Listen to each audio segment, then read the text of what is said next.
দেখছেন সময় সংবাদ। ভরা মৌসুমে আমের সয়লাভ সাতক্ষীরার বড় বাজার আমপট্টি। উৎপাদন ভালো হলেও ন্যায্য দাম না পাওয়ার অভিযোগ বাগানীদের। এই মুহূর্তে বড় বাজারে আছেন সহকর্মী মমতাজ আহমেদ বাপি। সরাসরি যাচ্ছি তার কাছে। বাপি, সাতক্ষীরার আম বাজারে হিমসাগর ন্যাংরা আমে ভরপুর।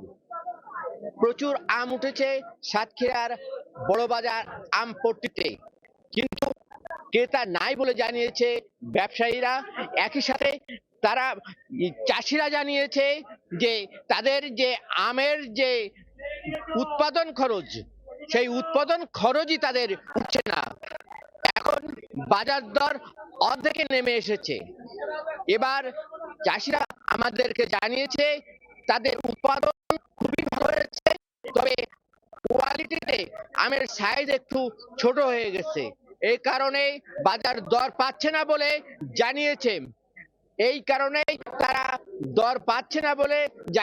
তবে আরো একটি ব্যাপার ব্যবসায়ীরা জানিয়েছে, রাজশাহী সহ অন্যান্য জায়গায় যে আম বাজারে 12 থেকে কেজিতে মন করা হয়, এতেও ক্রেতারা যারা পাইকারি কেনে তাদের জন্য মানে অনীহা দেখা দিয়েছে, যে কারণে তারা আম কিনতে পারছে না।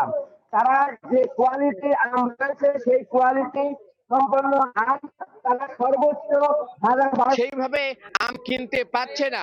তারা যে কোয়ালিটির আম রয়েছে সেই কোয়ালিটি সম্পন্ন আম তারা সর্বোচ্চ 1200 টাকার বেশি দিতে চাচ্ছে না।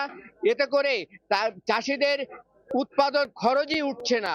তারা অনেকেই বাগানের যে কর্মচারী থাকে সেই কর্মচারী তারা ছেড়ে দিতে বাধ্য হচ্ছে। তাদের এই উৎপাদন খরচ না ওঠা এবং এবং তাদের যে লাভের হওয়ার আশা, সেই আশা থেকে বঞ্চিত আম চাষিরা। ব্যবসায়ীরাও তাই।